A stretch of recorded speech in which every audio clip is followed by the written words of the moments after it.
Hello, my name's Val and I'm 34 years old. My mom passed away when I was only 5 years old. My dad raised me for the next 7 years all by himself. When I was about 11, my dad told me that he was seeing someone. I was a child and I didn't really care much for it. When I turned 12, Dad introduced me to his girlfriend and told me that they were going to get married soon. The first thought that I had was that his girlfriend was really young. Dad introduced us to each other and told me that her name was Jody. I later found out that Jody was only 10 years older than me. I remember I was a little freaked out by such a short age gap between us, but I eventually stopped caring about it. Jody and I didn't have the best relationship. She was overbearing and she kept trying to be my mother. I tried to talk to my dad about it, but he thought that Jody was right. I didn't like it, and as soon as I turned 18, I moved out. Although I did move out, I still had a really good relationship with my dad. We would go out to get lunch every other weekend. I remember initially Dad would try to get me to involve Jody in my life, but when he saw I wasn't budging, he dropped it. Although he would tell me about how much he loved Jody in the hopes that I would come around to liking her because he loved her. I was doing pretty great in my life though. I managed to get a job at this reputed firm right out of college. I wasn't rich, nor was I living paycheck to paycheck. I was living comfortably. I had started saving right from the start, and in a couple of years I was doing amazingly. When I was 28, my dad got into a freak accident and ended up passing away. Dad's passing away was devastating for me. I couldn't believe that this was what my life had come to. The only family member I had was gone. I was a mess. I cried myself to sleep every night and I barely could function in the morning. I was lucky enough to get a week off of work to grieve. I wasn't the biggest fan of Jody, but I knew she loved my dad, so I made sure to check up on her regularly. The first time I met her, she looked normal. I didn't expect her to be wearing all black and mourning at home, but I did expect her to look a little worse for wear. I knew for a fact my eyes were very puffy and they had the darkest circles around them. My nose was red and my skin was splotchy from all the tears. Jody, on the other hand, looked like she was completely fine. Okay, I know this is coming off as judgmental, but I kind of hope to feel like I wasn't the only one grieving so hard for the man who was my world. But my suspicions went away after a little bit when I sat down with Jody to talk and she began to cry. We spoke for a while about how great my dad was and how the world feels empty without him. After that first visit, I started to visit Jody a lot more. We would have tea together and just talk about everything that we were feeling. I thought we were beginning to finally develop a connection. I was tired of her trying to replace the role of my mother, so it was nice to have talked to her as just her. One particular day, when we were talking, she suddenly burst into tears. I was alarmed because we weren't even talking about anything emotional. I got up from my seat and made my way over to her to let her cry into my shoulder. When she calmed down a bit, I asked her what was wrong. Is everything okay? What's wrong? I just got a letter from the bank. Uh-oh, what did they say? You know how I have been super busy with taking care of your dad these past few months, along with taking care of all the medical expenses? Yeah, well, I haven't had much money to pay off our mortgage, which has now transferred to me. I don't even have a job. I'm going to be homeless. Oh no, is that what the bank told you? Yeah, they've given me 4 months to pay off all my dues. Of course, along with the 4 months mortgage payments as well. I don't have that kind of money. Your dad didn't even leave me that much. I know. It's okay. No, it's not okay. Calm down, Jody. I have some money in my savings. I can help you out. Really? You do that for me? Yeah, of course. You've become someone I've come to understand recently, and I value you a lot. Plus, Dad would have been happy with me for doing this for you. Thank you so much, Val. If I do help you with your payments, I have 2 conditions. Yeah? I can't rent a place and pay your mortgage. I will need to move in.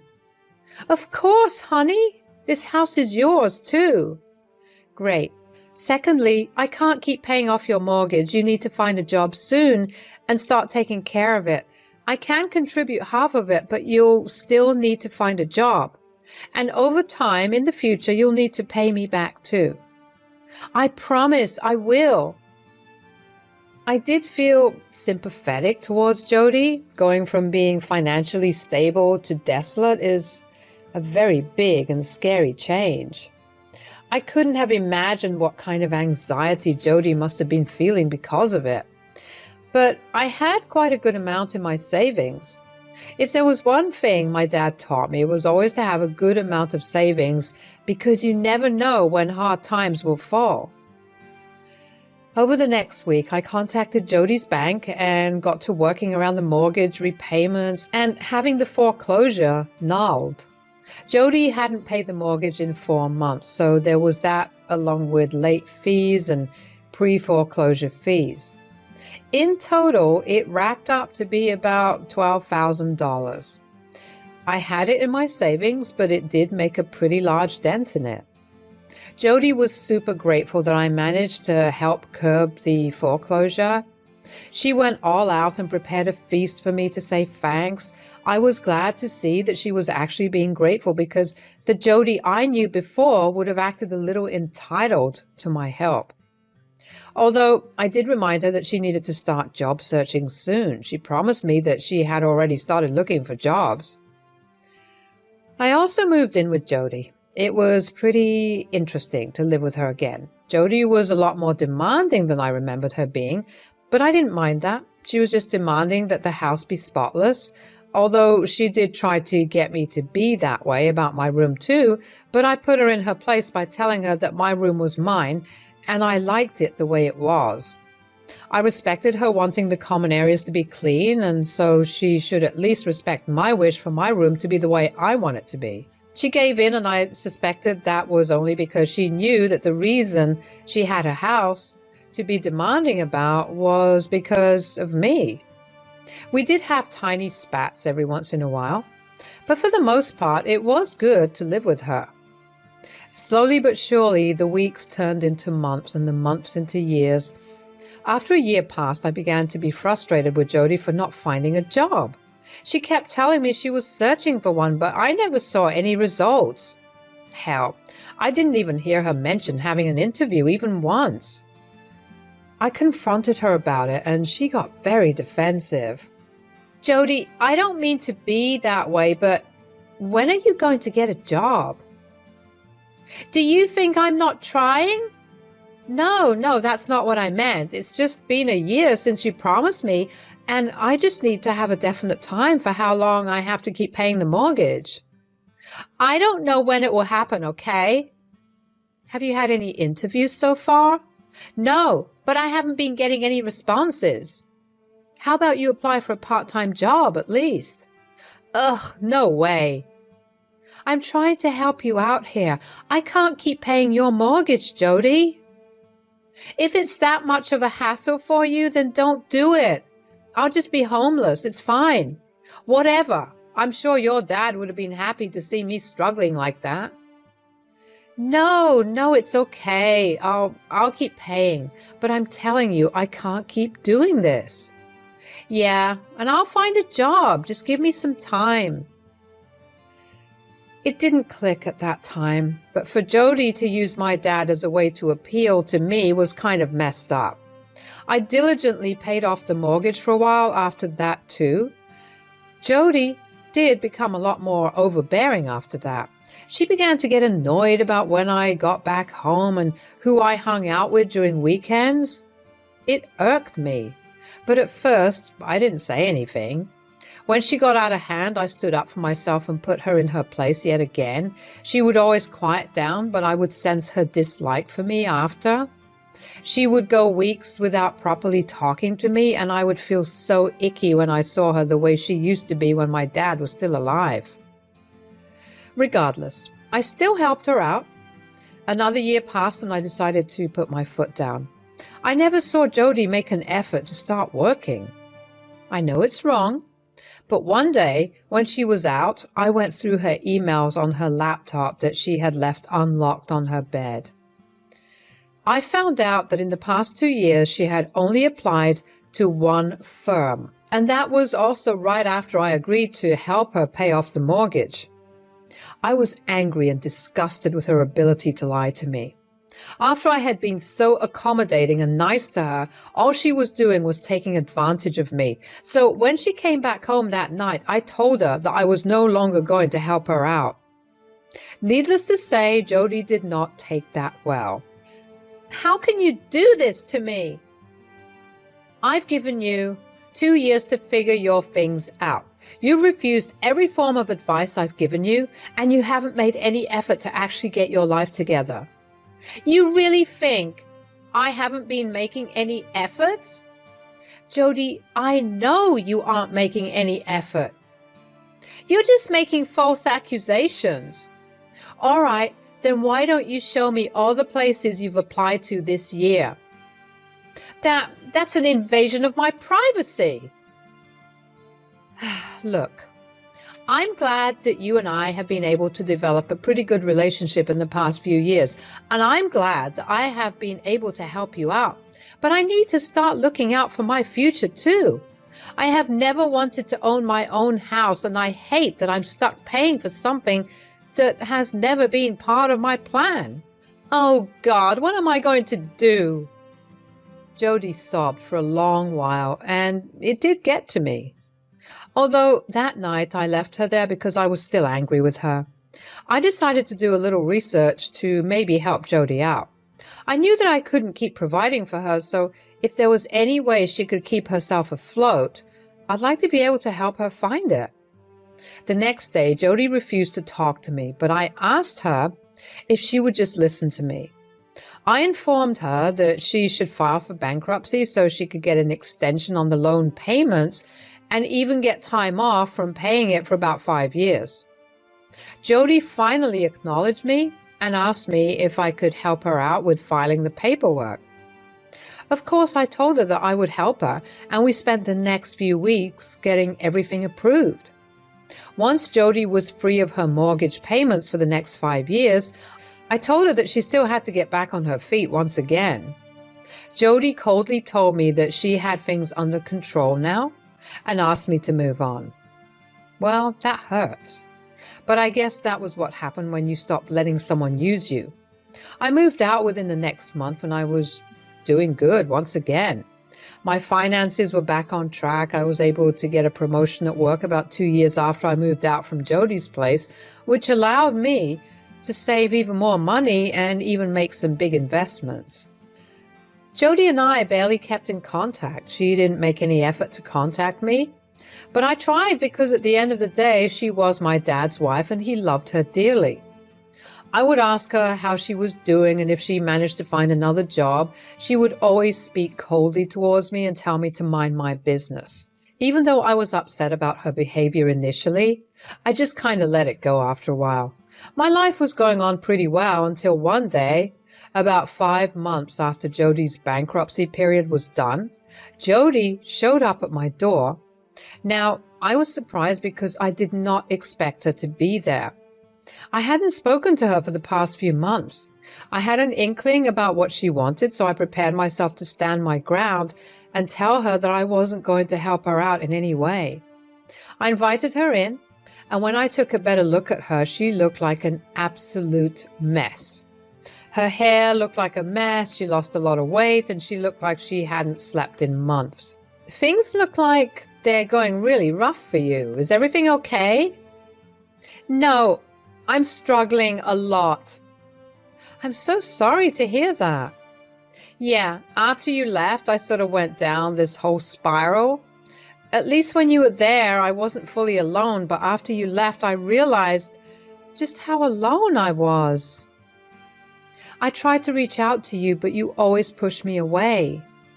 I know, and I'm so sorry for that. I didn't mean to push you away and be so hurtful. I was just angry with a lot of things. Like what?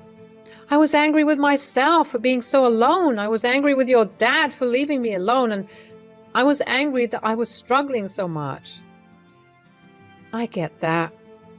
It's been 5 years and I still haven't been able to find a job. I've just been so depressed. I've nearly exhausted all the money your dad left me, and my family is cutting off helping me too. I tried to explain to them how I've been feeling, but they simply won't understand. In fact, they won't even listen to me. Oh, Jody, I didn't know you were struggling this much. And I hate constantly coming back to you. You've done the most for me, but if there's any way... I was torn. On one hand, I had made up my mind to not help Jody, but on the other hand, this was a woman who was struggling. I knew firsthand what depression could do to someone. I empathized with her.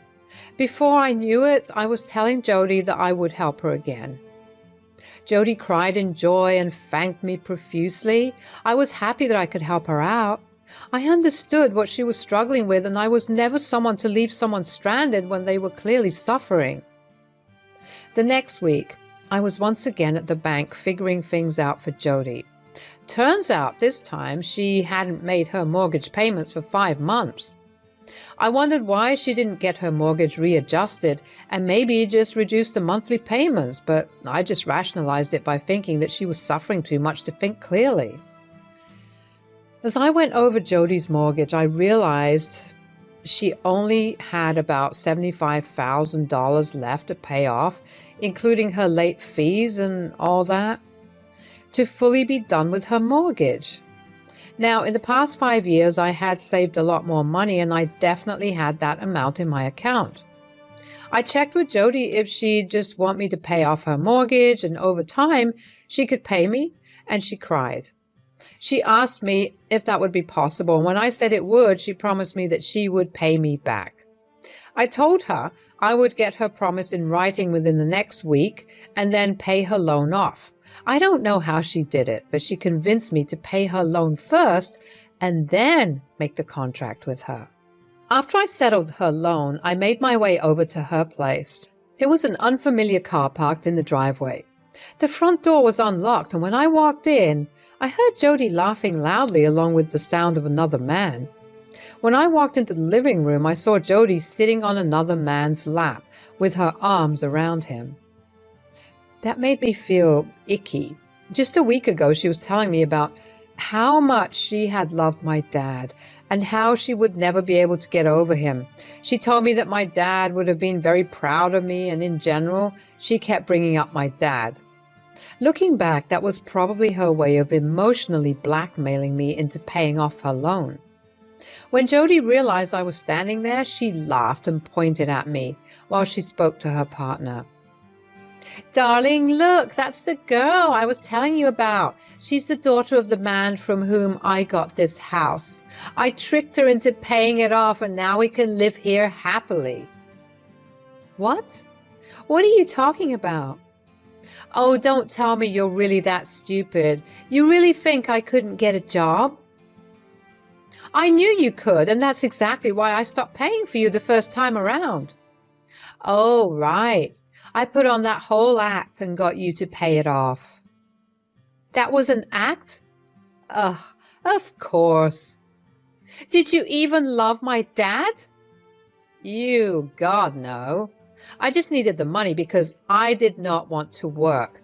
I was tired of constantly being tired, so I married an older man with money. Man, I really hoped he'd live longer." "You are sick. I can't believe I helped you out for so long. I can't believe my dad fell for you. Do you even know how much he loved you?" Yeah, I don't care. Say what you want. At the end of the day, I own a house, and that's all I care about. Plus, I get to live with my boyfriend here. I stormed out of the house. I felt my tears running down my face, and I wanted nothing more than to hurt Jody. How could she do something as vile as this? I knew I couldn't let Jody win that easily. I knew just how to get her off of her high horse. You see, since I was transferring a large amount, my bank was holding the money for a day to give me the opportunity to cancel the transaction. Jody didn't know about this, and if she had actually been smart enough, she would have waited to reveal her grand scheme. I was grateful she was stupid. I really was. I called my bank and canceled the transaction. I then blocked Jody's number and blocked her from all of my socials. I made sure that there was no way for her to reach me. I knew it would take another month or so for her to realize that the mortgage payment was not done, so I decided to move as well. I was hurting, but at the same time, I was glad I was able to give Jody a taste of her own medicine. I hoped that she would face the worst consequences, and from what I found out later, Jody's house did get foreclosed. I heard from various mutual friends and connections that she's been couch surfing for a while now. Her boyfriend left her, and she has no income as yet. She tried to badmouth me, but quickly realized that no one was siding with her. In fact, a bunch of them reached out to me to check on how I was doing. I felt like I had vindicated my dad by denying her the opportunity to own his house. I've learned to never let anyone use my emotions to appeal to me. People are crappy and will never miss out on an opportunity to use you. I've learned to let go once I've already been burnt, because people rarely ever change. In a way, I guess I'm grateful for this experience. I will continue to live happily, and I will honor my dad's memories without letting them influence anything I do. Thanks for listening.